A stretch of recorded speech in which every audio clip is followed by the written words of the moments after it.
Greetings, friends. This is Annette of AnnetteLeonard.com. Thank you so much for being here. We are continuing to talk about secondary illnesses, our illnesses getting worse, our illnesses shifting maybe for a short time, and how we cope with that kind of change, how we roll with it. And sometimes we don't. Sometimes it is just a matter of pushing through, feeling stuck, feeling whatever it is that we're feeling. Anger, sadness, fear, depression, anxiety, and being with that. Maybe it's numbing out because we don't want to feel those things.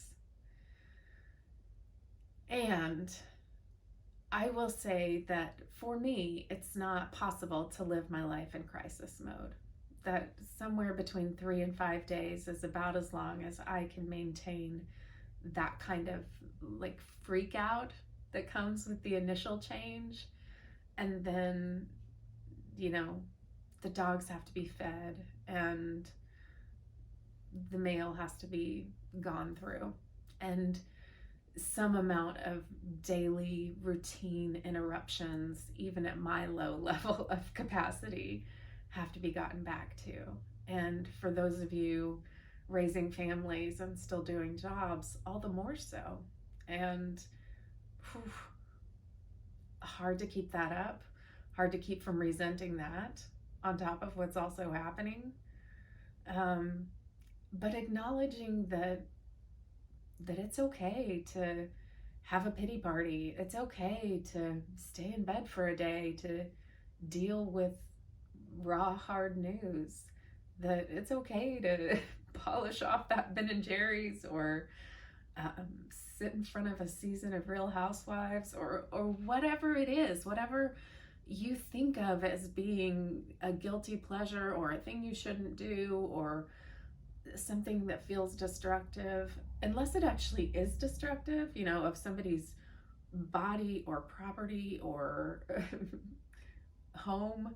I'd encourage you to say, is this habit harming someone? And if it's not, then give yourself some grace to just explore what happens when you just get to feel what you're feeling, at least for a few days while you onboard the new information and figure out how to right your ship again.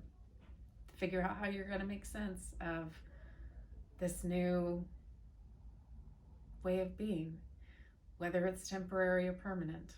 And maybe you don't know yet whether it's temporary or permanent. And that's part of what's hard and isolating and scary. Those are my thoughts for today. As per usual, I would be so grateful if you'd subscribe, and even more grateful if you would consider leaving a comment or question about how you deal with this or what you'd like to talk about on this channel.